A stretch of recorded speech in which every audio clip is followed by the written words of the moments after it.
It's time to talk about Sinners.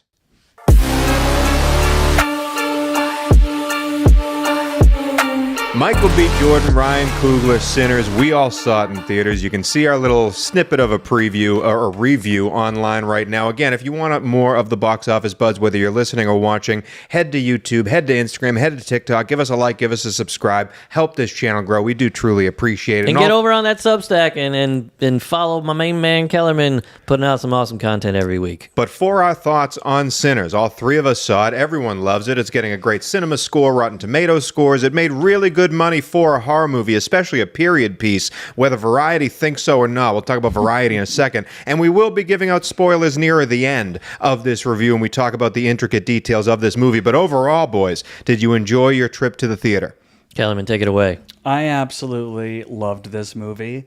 I will say that, as I said in my little quick review, it was exactly what I expected, which was a really excellent drama with a horror element. But not a full-blown horror movie, at least in my opinion. I tend to agree with that part of it, but it was more of a drama thriller with some horror elements, some amazing, like some of the best cinematography I've seen in a long time. Beautiful. A couple of the best scenes I've seen in a long time. Maybe one of the best scenes I've ever seen in a movie. One of the most impactful scenes I've ever seen in the movie.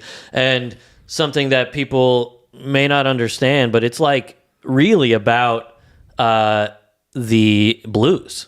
It's about the blues in totality, in how it was formed, in the different influences of the blues, and sort of like corrupting the blues as well, or co-opting the blues as well. And it like, the music is phenomenal. The performances are knockout. Michael B. Jordan is the best I've ever seen him. Hailee Steinfeld. Can we talk about her for a second? She's a good actor. She was good in this. She was great. I thought the entire cast was stacked. Oh, stacked. With people that just Everyone. Constantly blowing me away. I think Delroy Lindo absolutely deserves an Oscar nomination. I was going to ask you guys, what's the one thing, like if you had to pick one thing that you take away from this movie, if you're walking away saying one sentence about this movie, to me it was Delroy. He was so really funny. He was incredible. Talk about batting 1,000. Every single time he said a name or said a word on screen or even had a facial expression, it either made you laugh or like put you in the mood of the scene. He also was used as like a tenor change a lot into, we just went through this for 5 minutes, we cut to Delroy, now we're in this, like now we're laughing, now we're crying, now we're really into that music scene. He kicks off a lot of everything that's going on. I thought he was picture perfect. And I will say about the cinematography, Ryan Coogler painted so many cool pictures that this is a type of movie that you will see multiple times because you will catch multiple things around it. For instance, when the vultures are constantly circling around the vampires and follow him throughout the movie, there are little things in this thing that are spectacular. I think its greatest accomplishment, though, is that, Kellerman, as you said, you didn't know if it was going to be a horror movie or a thriller or an action movie. Even talking about the blues, talking about race relations, talking about how these brothers are escaping Chicago, and all the things that it's doing. If you saw this sort of rundown on a piece of paper, like the log line of this thing, it'd be a mile long. And yet, Coogler and the cast do everything correctly. Like, they start and begin and keep everything on a single line. Like, it is so artfully told. I thought it was a real masterful story. I completely agree. Right. Yeah, I completely agree. I mean, no notes. Ryan Coogler was given a contract that very few get, and that a lot of people are, batting their eyes at. And I'm Final Cut is a big deal. Final Cut, no notes on script, That's a big deal. Which he's earned at this point. Sure. He has earned that so hard. I agree. Fruitvale is a near perfect movie. Creed is an incredible achievement in bringing and re-energizing a franchise that felt dead in the water after many, many years. Creed 2 is even better. Creed 2, I disagree, but Creed 2 and 3 are both excellent. And then Black Panther, where he knocked it out of the park and made a ton of money. He deserves this, and he should continue to deserve this. And they're all like culturally relevant movies, Yes. even though they span different genres. Yes. I'll also say the biggest part that people are either finding support in or finding not liking is that in 25 years he will have complete ownership of this movie, complete ownership rights of this movie. I believe it's fantastic as well. However, that has led some people to talk about this movie in a different light, saying that it's been quoted to be the death of studios altogether if directors start to get the rights to their own movie. We also have Variety coming out with a piece that you may have seen. It caught a lot of flack online, and how this movie, Sinners, made $45 million domestically, $61 million worldwide opening weekend, only had a small-ish budget, a sort of a mid-movie budget to have this movie be made. 90 mil. And Variety came out and said that instead of talking about how much of a win this was, because again, huge numbers for box office, huge numbers for vampire movies, for period pieces, and it will be a profitable movie after we go through weekends and weekends of it being out, and how you can stream it and how you can buy it on video on demand. Yet Variety came out and questioned its profitability right off the top with their headline. A lot of people found guff in how Variety has handled this story and stories in the past. So I guess my question to you guys is, do you believe Variety treated this fairly, or do you think people are dogpiling on Variety a little bit? Breaking news, it after the adjustment, it has officially made $48 million domestically, which is a phenomenal output. That's more than Disney's Snow White. Yeah. Original IP, an artful, brilliant film that is badass and sexy and intelligent and brilliantly told. Are you talking about Sinners or Snow White? I'm definitely talking about Sinners. Okay. I think the headline is absolutely absurd. I think people like George Lucas, people like Quentin Tarantino, and people like Steven Spielberg have had this contract before. And the fact that he is a black man getting this when a movie has already made back 68% of its budget in opening weekend.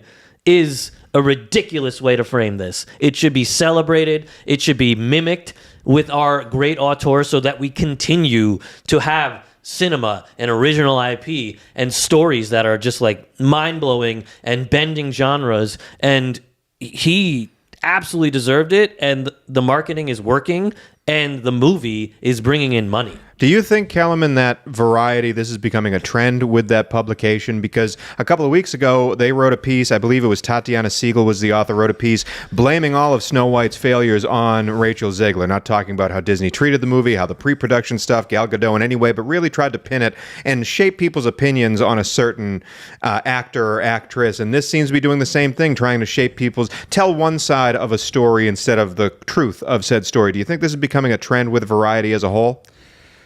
Kind of, yeah. I mean, I'm not a conspiracy theorist, obviously, but it does feel like these articles are basically being paid for by the studios. I mean, this Coogler one more recently is like, all the studios are going to go bankrupt if they pay artists what they're worth and let them own their material. It's kind of a ridiculous conceit, really. The studio system shouldn't work in a way where artists don't get paid fairly and don't own their material. So IndieWire if we're breaking that aspect of it, that is sort of a good thing ultimately for the industry, even if it is a bad thing ultimately for the studio. IndieWire has become the industry standard for having negative content and negative headlines throughout every article they have. They rarely have a positive review. They're incredibly harsh, and it is obviously because it's going to piss people off, and it's going to make people go to their content. Even people like me, who I for some reason still follow IndieWire on Instagram, even though I cannot stand that publication. But it's just the way the mind seems to be working these days. So do you think it's more Variety trying to get headlines with those negative clicks, or do you think this is more of a thought process for them? Yes, because positivity does not sell anymore. I will say I've heard, not to jump on conspiracy train here, but I have heard that a lot of studios are really angry with Warner Brothers and how they're treating certain movies. Warner Brothers is the one that made this deal for Sinners. They are paying oodles of money to try and get themselves out of the gutter here. So they are overpaying auteurs, giving them deals that we haven't seen in quite a while to try and get movies on their side. And there are other studios that are angry that Warner Brothers is building things like this, so might be trying to draw ire in by the use of the trades. It's definitely an interesting bit of this whole movie world. We should be celebrating original IP that made money at the box office that people are excited to go see, and that is also a really good movie. Like, no offense to you, Kellerman, Minecraft should not be the future of movies.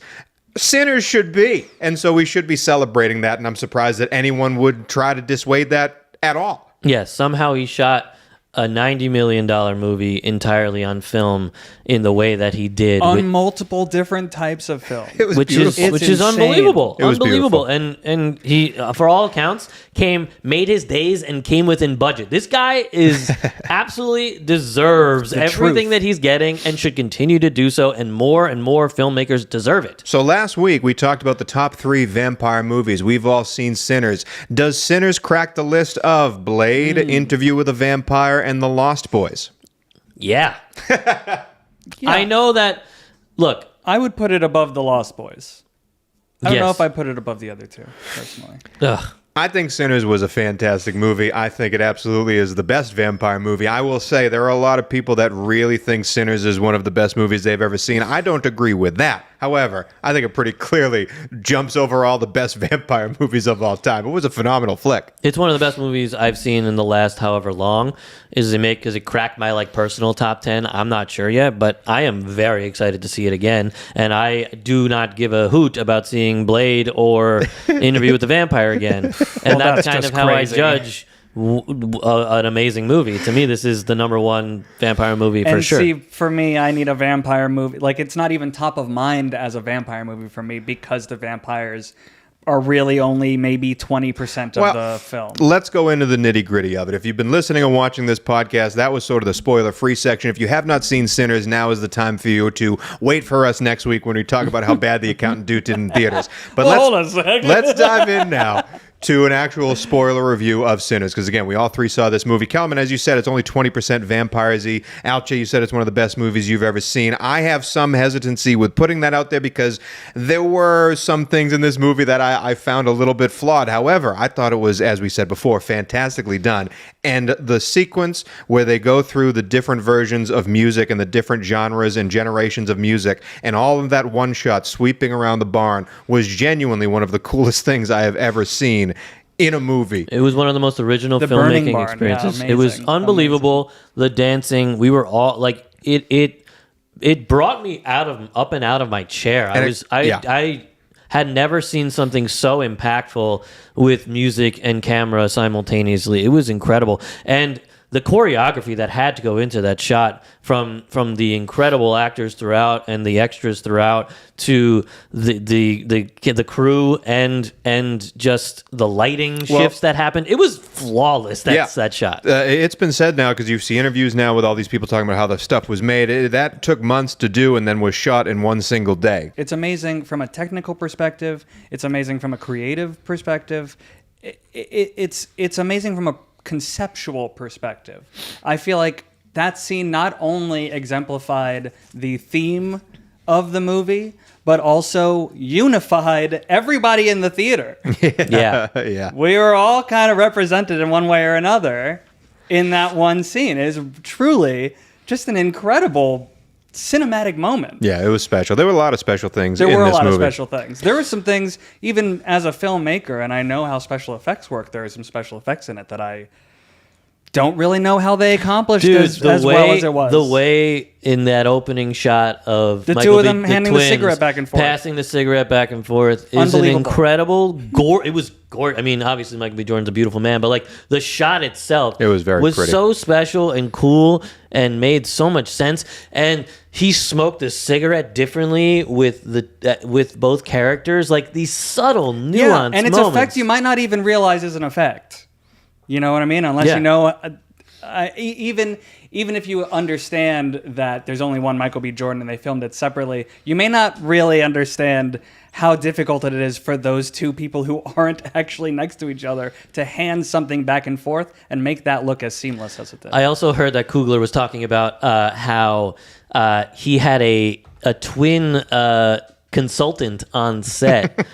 And somebody who he grew up with, and who I think he went to college with, and the twins were on set, and they really, really made sure that there were differences, but the differences were subtle and real and nuanced. And when they were separate, those could really come out. But when they're together, they're more singular. It was a fast, and that to really me like interesting. made so much sense. Which twin did you like better, Smoke or Stack? Good question. I like Stack.